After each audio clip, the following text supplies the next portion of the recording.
apóstol Pedro nos ha presentado razones de peso, razones fuertes por las cuales nosotros debemos ser santos. ¿Se acuerdan cuál es la definición de santidad que les sugerí? Primera Tesalonicenses 5:22. Si alguna vez quiere saber en pocas palabras qué es santidad, es Primera Tesalonicenses 5:22. ¿Qué dice, hermanos? Absteneos de toda especie de mal. Bien corto, bien conciso, bien concreto, bien al grano. Pocas palabras, pero llenas de peso. Santidad es abstenerse de toda especie de mal. Ahora, hermanos, ¿cómo podemos ser santos? Ya hemos visto las razones de por qué ser santos, pero en este momento quisiera que nos concentremos en el cómo.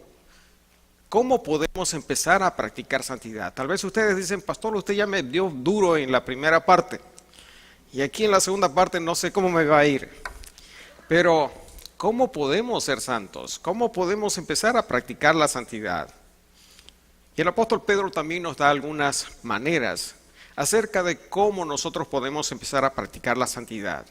Lo que yo observo acerca de la práctica de la santidad en las iglesias en el día de hoy es lo siguiente. Casi todos los hermanos saben acerca de la santidad, pero muy pocos saben dónde vive. Muy pocos saben cómo pueden ponerla en práctica. Muy pocos se animan a dar pasos de santidad. El apóstol Pedro hablaba a personas que tenían las mismas luchas hace 2000 años atrás. Era gente que vivía en comunidades, en círculos paganos. La mayoría de ellos habían salido de esos círculos paganos, de esas comunidades paganas, para hacerse cristianos, para conocer a un Dios santo, que les mostraba una nueva manera de vivir, en la cual no hay distinción entre lo que es mundano y lo que es sagrado. ¿Sabían ustedes, hermanos, que Dios no hace una distinción en ese campo en nuestras vidas? Hay muchos cristianos que les gusta separar lo que es la iglesia y lo que es fuera de la iglesia, lo que es espiritual y lo que no es espiritual. Y casi como que algunos hermanos vienen a la iglesia y cuando pasan la puerta de entrada se colocan el manto de santidad. Ahora sí, ya somos santos aquí en la iglesia, ¿verdad? Y alabamos, cantamos, nos gozamos, decimos gloria a Dios, amén, aleluya, y todo aquello. Y cuando llega el tiempo de terminar, bueno, allá afuera, hermanos, el colgador invisible está allá. El colgador invisible está allá y, hermanos, ahí empiezan todos los hermanos a despojarse de su manta santa, de su manto santo, y lo dejan colgado aquí y no lo llevan afuera. Dios no hace esa distinción. Dios dice que tú debes ser santo, ¿dónde? En todo lugar, en todo tiempo y a toda hora. Tú debes ser santo aquí en la iglesia cuando cantas y debes ser santo allá afuera cuando estás cortando la yarda.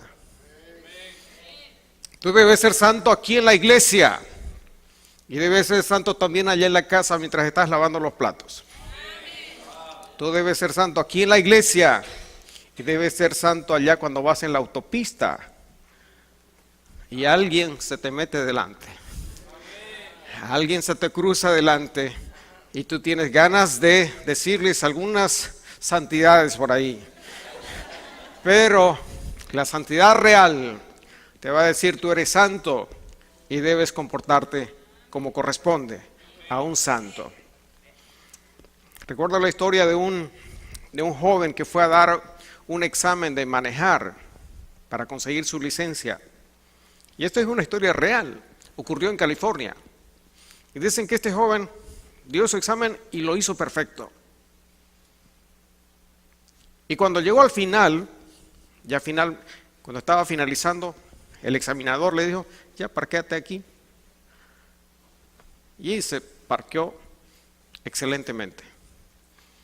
Y entonces, cuando ya el muchacho puso la palanca de marchas en P y luego apagó el motor, dijo, lanzando un suspiro, Dijo, menos mal que no tengo que manejar así todo el tiempo, dijo él.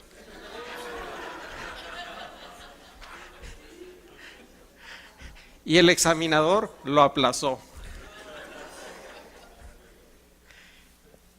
Dijo, este muchacho hizo su examen perfecto.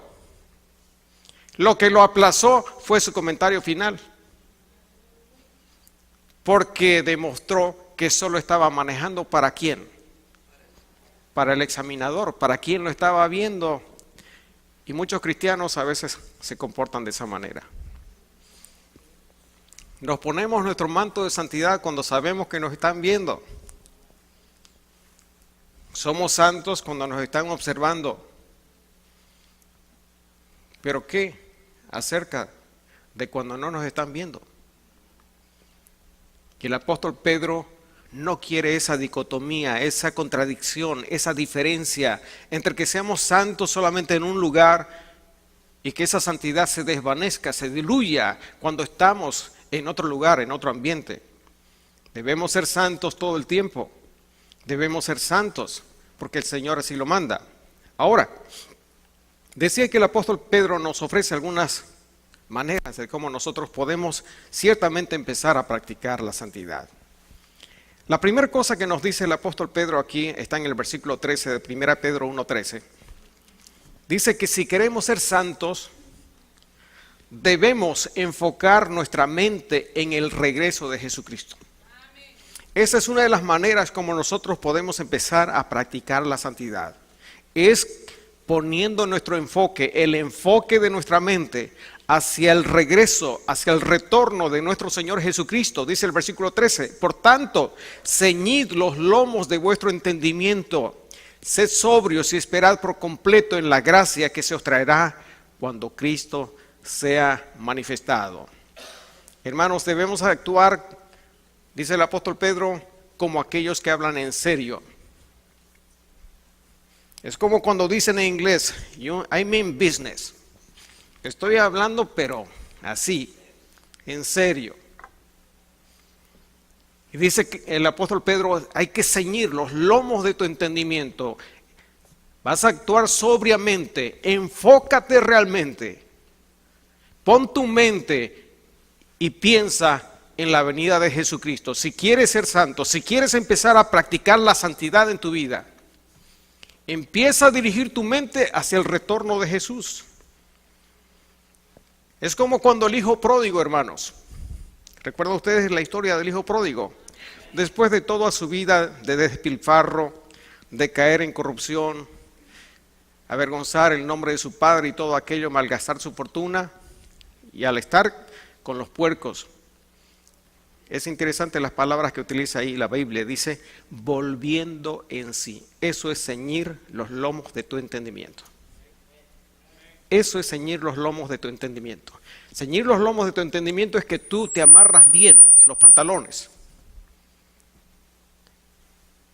Y así como aquel joven se dio cuenta, volvió en sí y dijo, voy a regresar a la casa de mi padre, se enfocó su mente hacia un propósito, hacia regresar a la casa de su padre.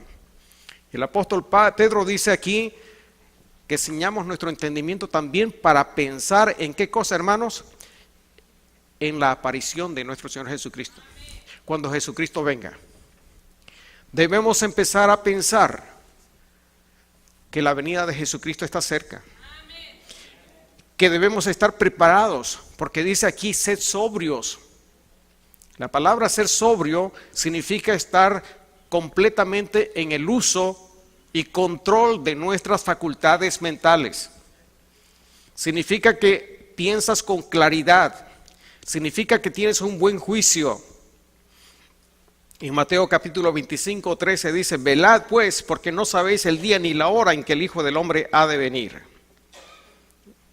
Se cuenta, hermanos, que en una ocasión un hombre estaba visitando una localidad en el campo, y entre las casas que vio una mansión que tenía unos jardines hermosísimos.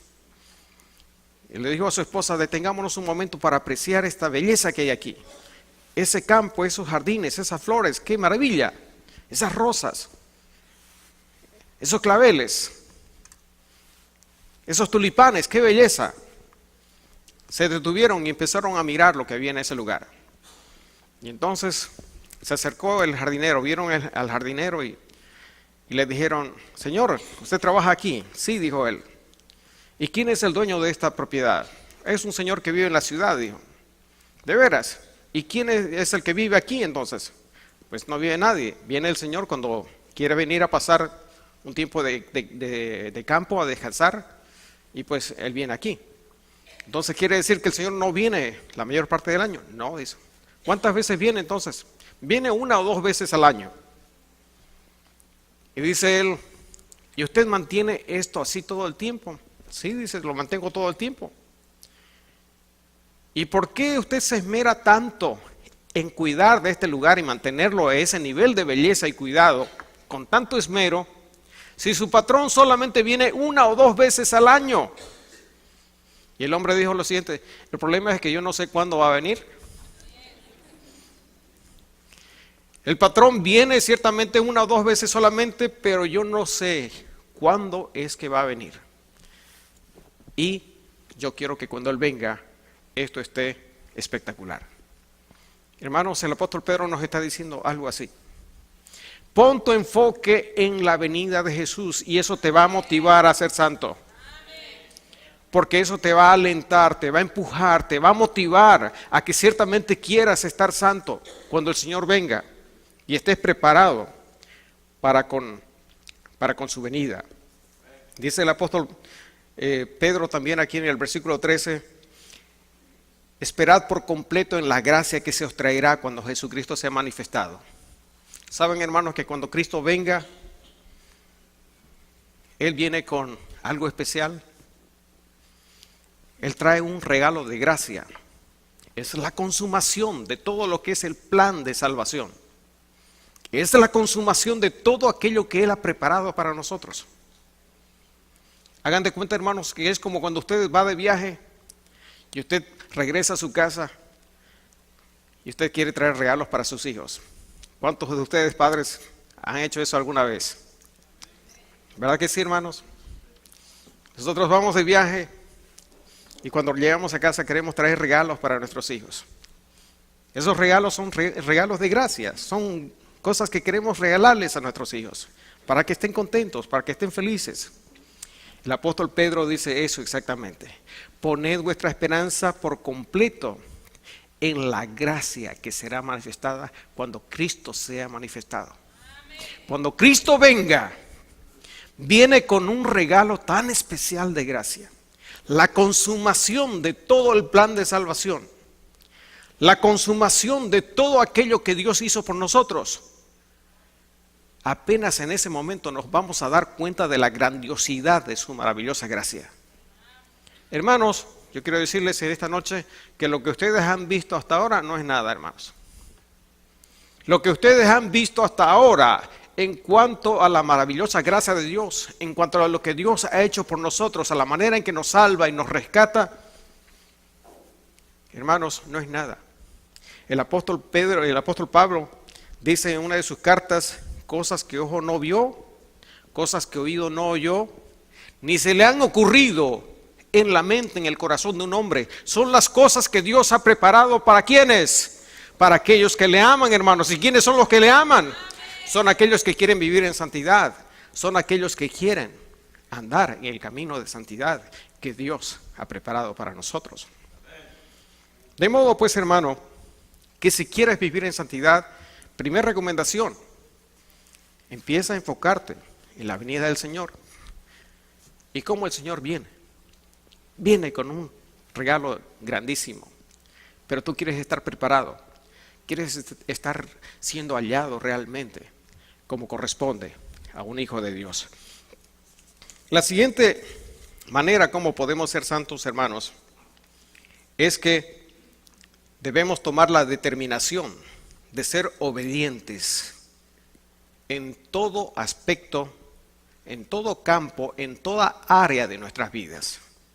La obediencia a Dios debe moverse, debe manifestarse en toda área de nuestras vidas.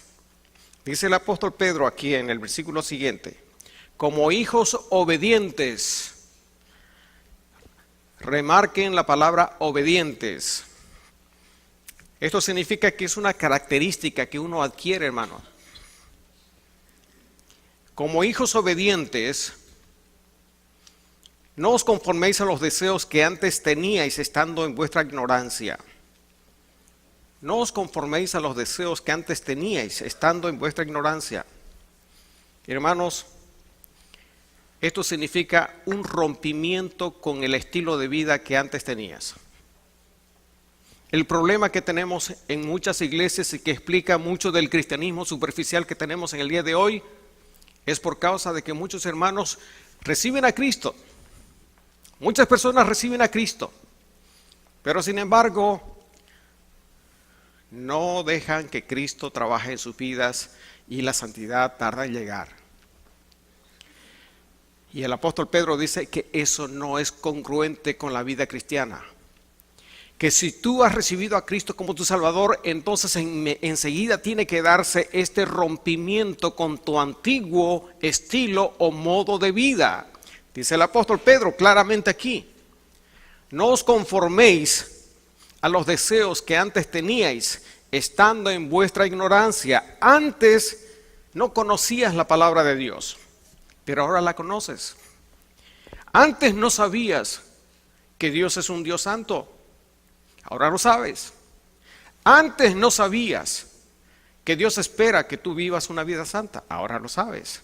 Entonces dice el apóstol Pedro, no puedes continuar siguiendo la misma manera de vivir como vivías antes, porque tienes que comportarte como un hijo obediente. Hermanos, el hábito de la obediencia es algo que ciertamente debe caracterizar a un hijo. Todo hijo por naturaleza quiere ser obediente a su padre. Es muchas veces la mala relación de un padre con el hijo lo que lo torna desobediente. Por naturaleza, un hijo que tiene una sana relación con su padre desea ser obediente. Hay un señor que se llama Buck Brannaman. Tal vez algunos de ustedes han escuchado ese nombre.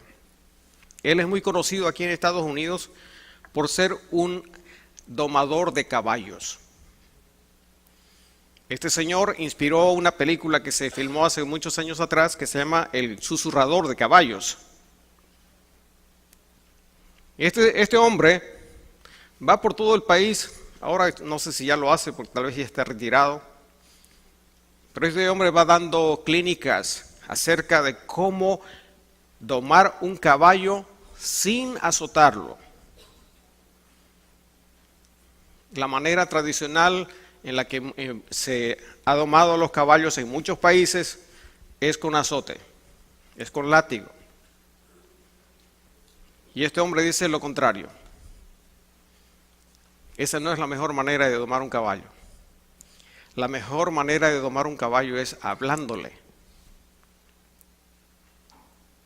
Y este hombre tiene la capacidad, tiene la habilidad, tiene la destreza de que en los 10 primeros minutos que él se pone en contacto con un caballo,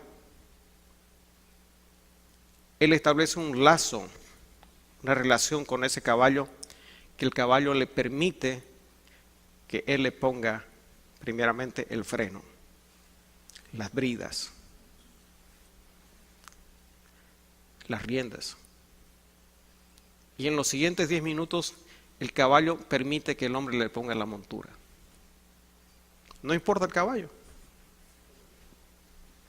Es el encantador de caballos, es el mago de los caballos. Lo que me llamó la atención de la historia de este hombre, cuando leí un poco de su historia, es que él dice lo siguiente: la relación con nuestros hijos es igual, dice él. Todos los caballos quieren obedecer al amo por naturaleza, si es que saben hablarle, si es que saben acercarse a él. Lo que ocurre en la mayoría de los casos es que los padres de familia Están esperando que el hijo haga algo mal para luego caerle encima y darle una paliza y una golpiza que lo deje bien marcado. En lugar de que el padre se acerque y le hable al hijo antes de que haga algo malo. Antes de que el hijo haga algo malo, que el padre se acerque cuando esté viendo que el hijo está yendo en una dirección que no debe ir, que el padre se acerque y le diga, hijo, ese camino que estás tomando no es el mejor. Hijito, esta es la senda mejor que puedes tomar. Y este hombre establece una relación así, una comparación muy real, y me impactó por causa de que él dijo, los caballos son el reflejo de sus dueños y los hijos son el reflejo de sus padres. Hay un caballo que sea bronco, hosco, mal portado, dice él, no es el problema del caballo, la culpa la tiene el dueño del caballo. No es el caballo el problema, el caballo está bien, es el dueño. Cuando tenemos problemas con los hijos, el problema muchas veces no está en el hijo, el problema está en el dueño, está en el padre. Y aquí el apóstol Pedro dice lo siguiente, como hijos obedientes. Él recalca esa característica y dice, como hijos obedientes, no os conforméis a los deseos. Es decir, hay un anhelo interno de parte de nosotros en obedecer a Dios. ¿Por qué? Porque Dios, hermanos, nos trata bien. Amén, hermanos. Porque Dios establece todas las conexiones, todos los nexos, todos los lazos con nosotros para hacernos sentir amados, para hacernos sentir valiosos, para hacernos sentir queridos y aceptados.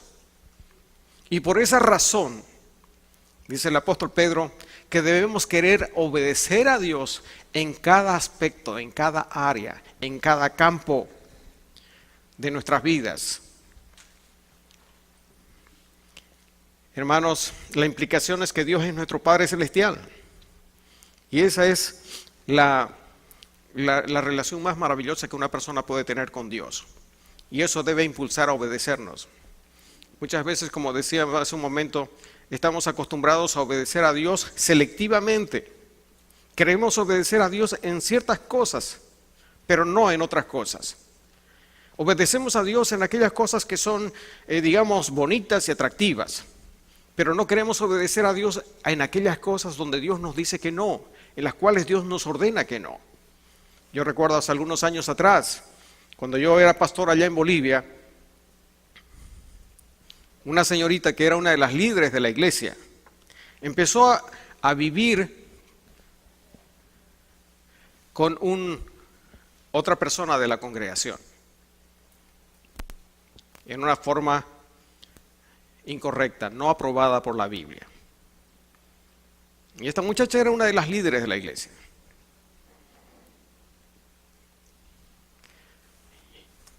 Y entonces un día yo llamé a estas personas y les dije, hermanos, eso que ustedes están haciendo no corresponde como cristianos. Lo que están haciendo no agrada a Dios. Lo que están haciendo ustedes no es bendecido por Dios. Y entonces el muchacho me dijo lo siguiente, cuando yo le cité la Biblia, ¿verdad? Lo que dice la palabra de Dios.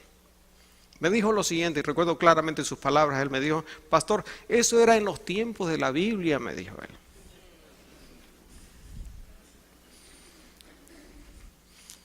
Y eso me hizo ver el error en el cual caen muchos cristianos, no solamente allá en Bolivia, puede ocurrir lo mismo en Guatemala, en México, aquí en los Estados Unidos. Muchas personas piensan que las historias o las enseñanzas que Dios nos entregó aquí solamente corresponde a la gente de la Biblia. Pero la palabra de Dios, lo que yo leo, hermanos, es que nos dice que el cielo y la tierra pasarán, pero mis palabras no pasarán, hermanos. Lo que yo leo aquí en la palabra es que su palabra es como espada de dos filos y penetra hasta partir el cuerpo, la carne y el espíritu y los tuétanos, y discierne los pensamientos del corazón. La palabra es viva y eficaz, y la palabra de Dios permanece para siempre en los cielos. El cielo y la tierra pasarán, pero mis palabras no pasarán. De cierto os digo, dijo el Señor, que ni una jota ni una tilde, las marcas más pequeñas que había dentro del alfabeto hebreo, pasarán antes de que todo se cumpla. Entonces, hermanos, cuando estamos hablando de la palabra de Dios, no estamos hablando de cosas obsoletas, de cosas que ya pasaron de moda o que ya no se ajustan a nuestra época. Esta palabra es tan viva, tan real, tan eficaz y tan actual como el diario del día de hoy, hermanos. Y nunca pasa de moda.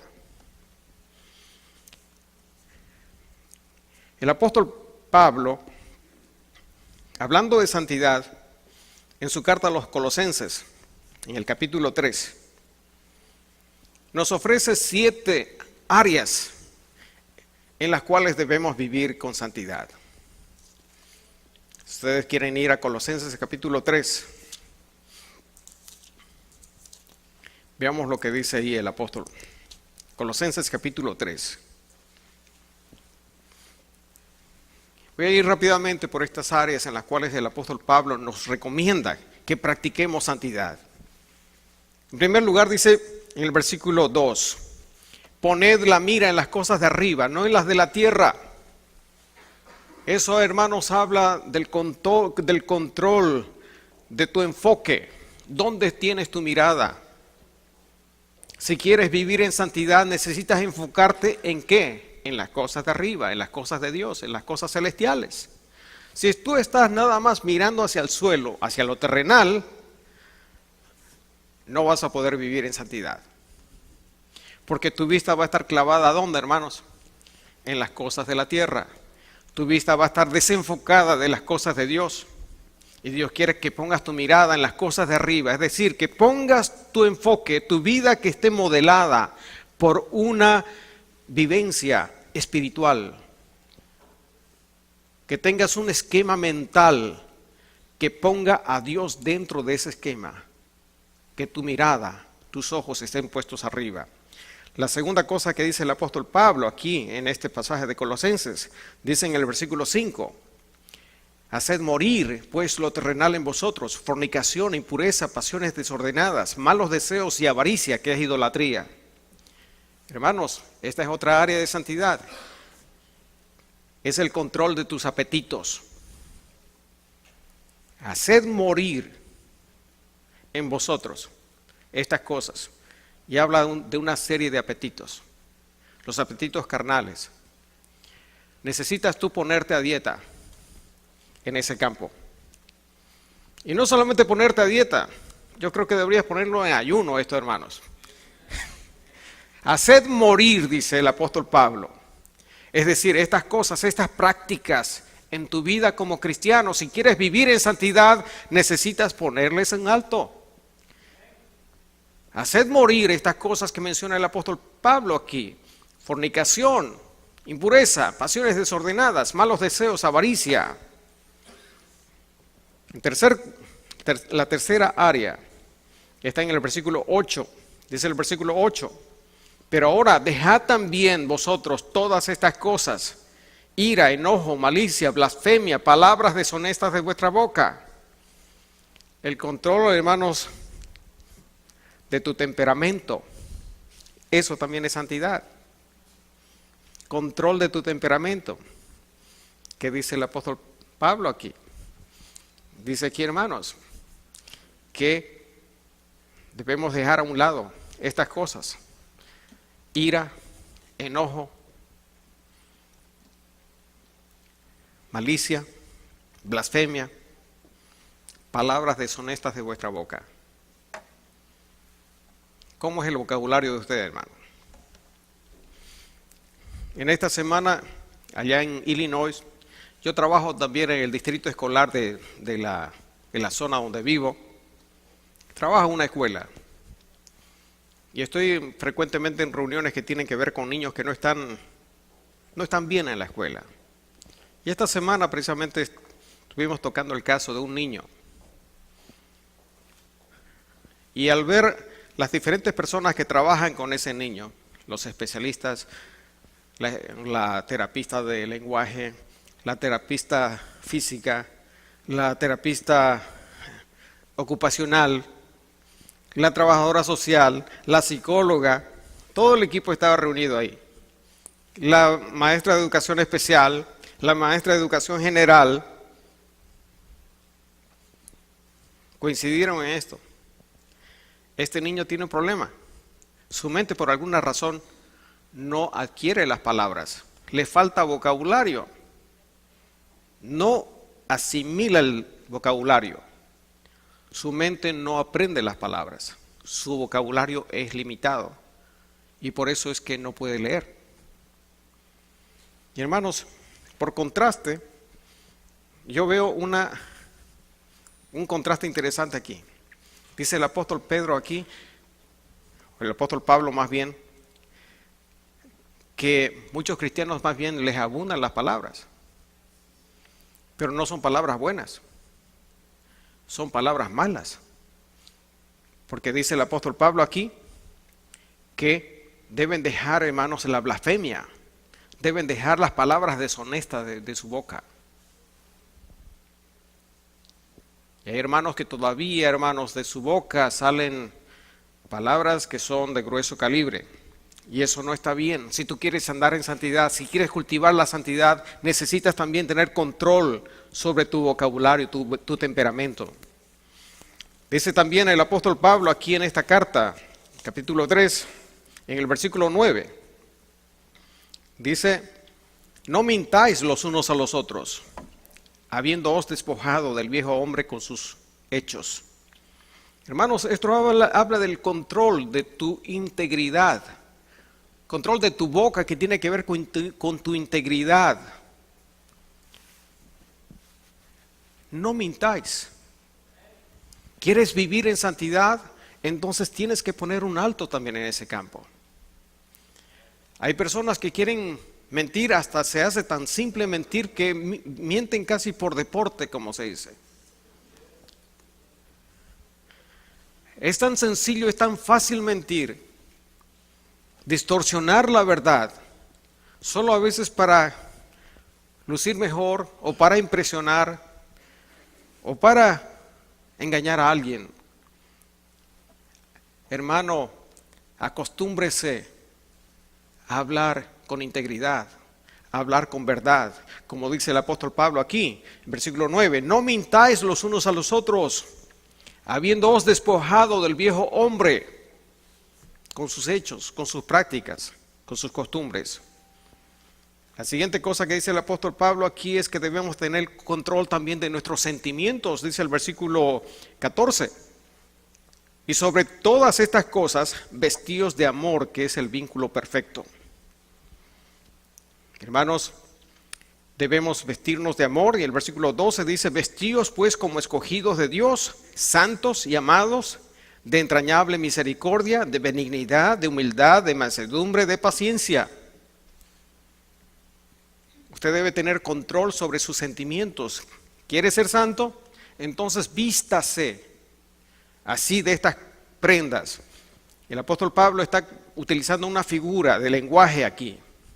Y él está diciendo que así como usted se acerca a su ropero y dice, me voy a poner esta camisa, me voy a poner esta blusa, me voy a poner este vestido, esta falda, este pantalón, esta corbata. Usted elige de su ropero lo que se va a poner. Dice el apóstol Pablo, que usted puede acercarse al ropero espiritual. Me voy a poner esta blusa, esta camisa de benignidad. Me voy a poner esta corbata de mansedumbre. Me voy a poner esta playera de benignidad, de paciencia, de piedad. Vístanse, dice el apóstol Pablo, de esas cualidades. Ustedes pueden tomar la iniciativa de querer anhelar cualidades, esas virtudes en su vida. El apóstol Pablo en otro pasaje nos dice que esas son como frutos del Espíritu Santo, lo cual indica que ciertamente que con la ayuda del Espíritu Santo esas cualidades, esas virtudes pueden hacerse reales en nuestras vidas. Es de esa manera como empezamos a ser santos. Otra área más en la cual habla el apóstol Pablo está en el versículo 16. Dice el versículo 16, la palabra de Cristo more en abundancia en vosotros, enseñándoos y exhortándoos unos a otros en toda sabiduría, cantando con gracia en vuestros corazones al Señor con salmos, himnos y cánticos espirituales. Este es el control de tu mente, hermano. Dice el apóstol Pablo que si quieres ser santo, debes empezar a llenar tu mente con ¿qué cosa, hermano? Con la palabra.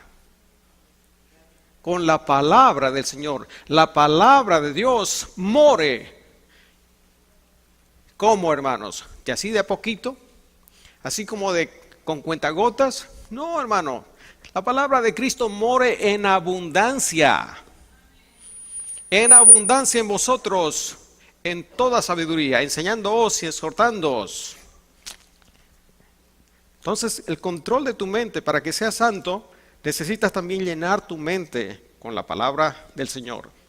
Y luego dice en el versículo 17, y todo lo que hacéis, sea de palabra o de hecho, hacedlo todo en el nombre del Señor Jesús, dando gracias a Dios Padre por medio de Él.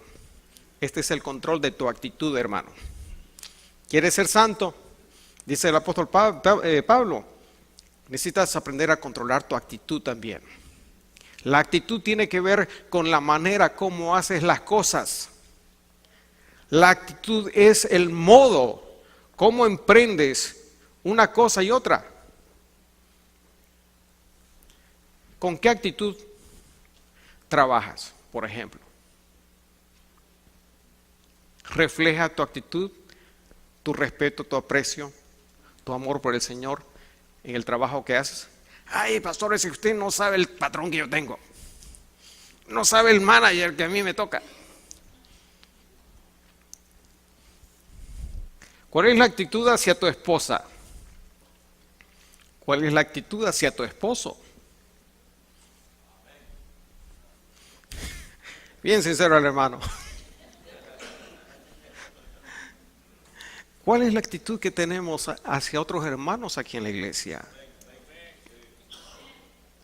Dice aquí el apóstol Pablo, todo lo que hacéis, sea de palabra o de hecho, lo que hacéis o lo que digáis, en otras palabras, hacedlo de corazón.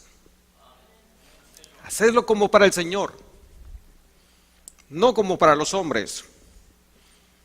Vean ustedes cómo el apóstol Pablo sintetiza en todas esas áreas cómo vivir en santidad, abarcando cada uno de estos aspectos en nuestra vida.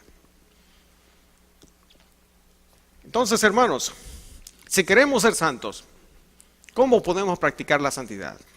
Una es poniendo nuestro enfoque hacia la venida de Jesucristo. Jesucristo viene y viene con un galardón. Esperémoslos preparados. En segundo lugar, tomemos la determinación de ser obedientes a Dios en cada aspecto de nuestras vidas. Pero hay una tercera parte, y está en el versículo 15 y en el versículo 16, volviendo otra vez a Primera de Pedro. Dice Primera de Pedro 15, 1, 15 y 16, sino como aquel que os llamó es santo, sed también vosotros santos en toda vuestra manera de vivir, porque escrito está, sed santos porque yo soy santo. El apóstol Pedro está dando por sentado aquí que nosotros sabemos que Dios es santo. Y por eso dice él, sino como aquel que os llamó es santo, es decir, ustedes ya lo saben.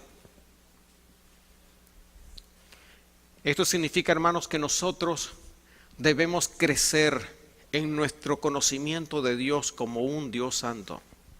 Y ese conocimiento profundizado y arraigado en nuestras vidas va a producir una vida santa.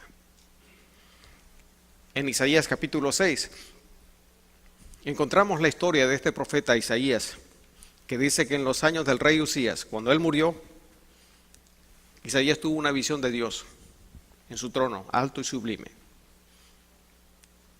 La visión fue tan real, tan conmovedora y tan desgarradora para Isaías, que el resultado fue que él cayó de rodillas delante de Dios, humillado, quebrantado, porque vio a Dios santo y sublime sobre su trono, y los ángeles diciendo: Santo, santo, santo, Jehová de los ejércitos. Es interesante que los ángeles no estaban diciendo amor, amor, amor. No decían justo, justo, justo. No decían misericordioso, misericordioso, misericordioso. Lo que decían de Dios era santo, santo, santo. Era la cualidad más exaltada de Dios. Isaías cayó postrado. Y lo primero que notó, a raíz de esa visión que no había notado nunca antes, fue su pecado. Amén. Isaías, cuando se vio confrontado a la santidad de Dios, lo primero que hizo fue ver y notar su pecado. ¿Sabes, hermano, que mientras más te acercas a la luz, más se ven tus manchas? Mientras más te acercas a la luz, más notas las arrugas que hay en tu traje. Mientras más te acercas a la luz, más te ves que no estás tan bien peinado como pensabas que estabas.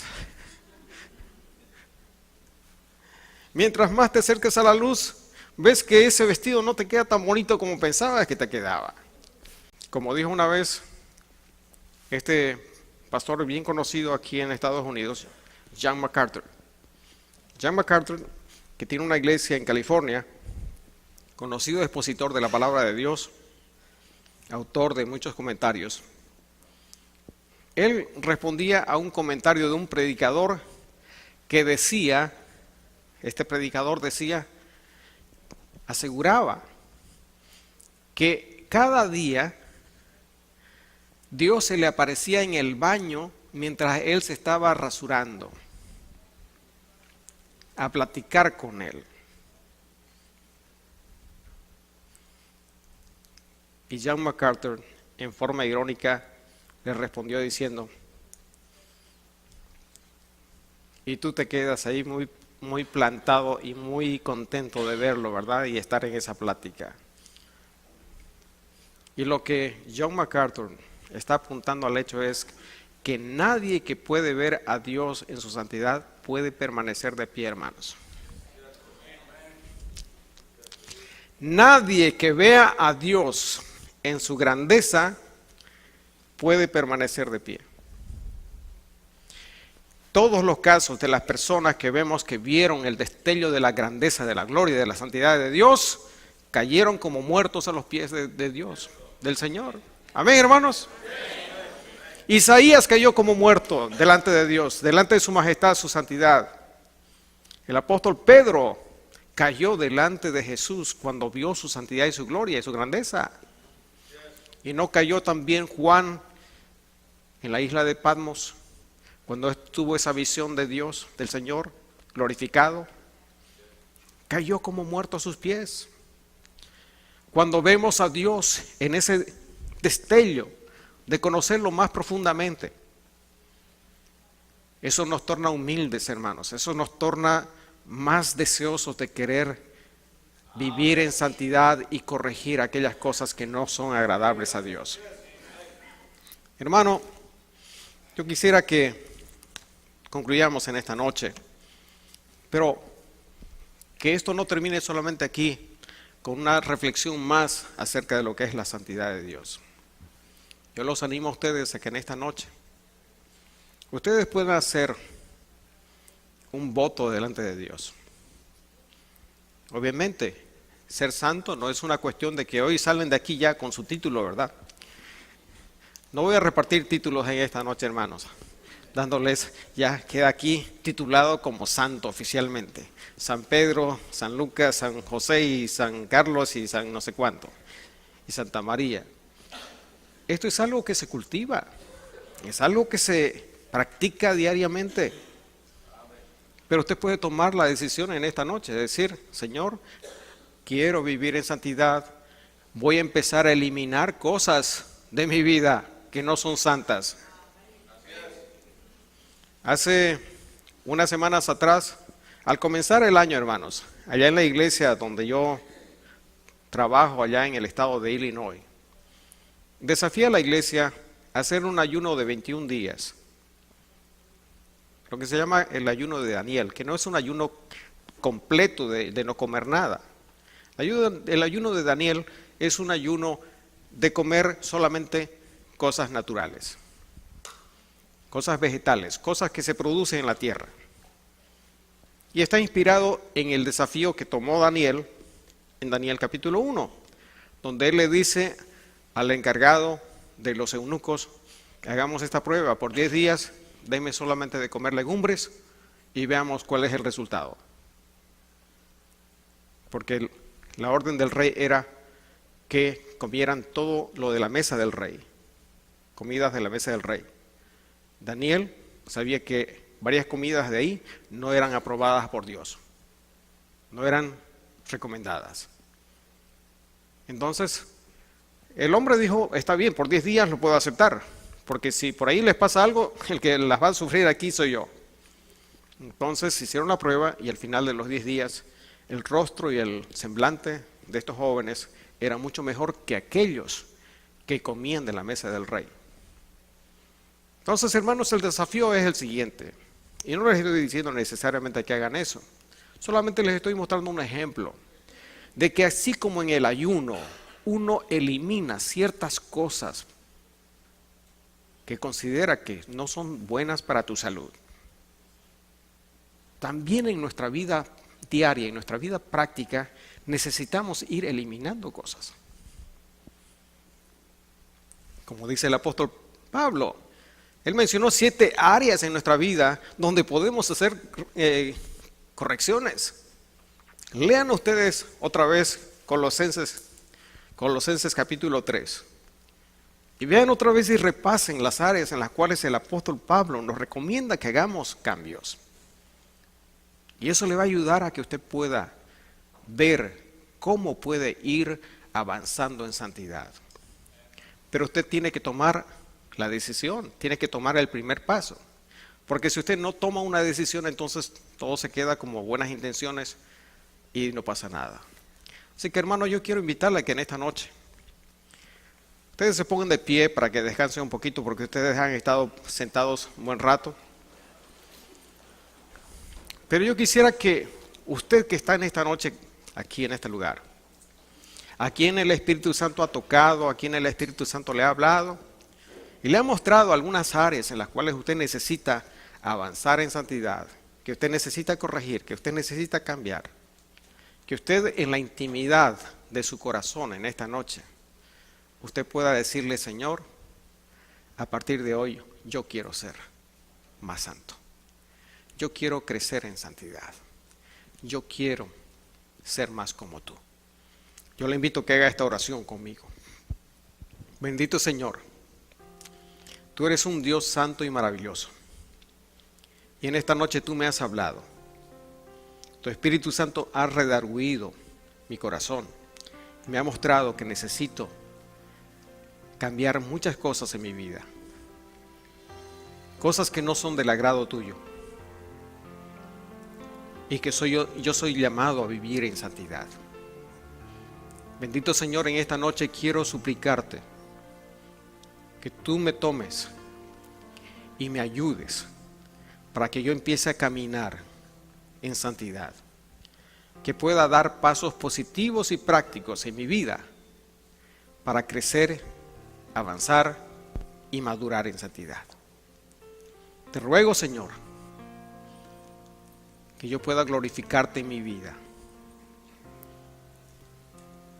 en la pureza de mis pensamientos, en mis intenciones, la pureza de mis ojos, la pureza de mi mente, la pureza de mis acciones, mis actitudes, mis sentimientos, la pureza de mi andar diario, la pureza de mi actitud, la pureza de cómo yo actúo y me comporto como padre, como esposo, como trabajador, que yo pueda, Señor, aplicar la santidad en cada una de esas áreas de mi vida, que pueda darme cuenta que no hay distinción entre lo que es de la iglesia y lo que es la vida fuera de la iglesia, que tú esperas que yo sea el mismo en todo lugar. Gracias, Señor, porque sé que tú me darás el poder y que si yo me someto a ti, Señor, el Espíritu Santo me ayudará a que yo pueda vencer los apetitos de la carne. Señor, te doy gracias y te alabo en el nombre bendito de Cristo Jesús. Amén. Mis hermanos amados, Dios me los bendiga ricamente y que el Señor siga prosperando sus vidas para cuando Él venga los encuentre santos y amados, agradables al Señor. Gloria a Dios, hermanos. Amén. Amén, amén. Gracias, Pastor Calixto.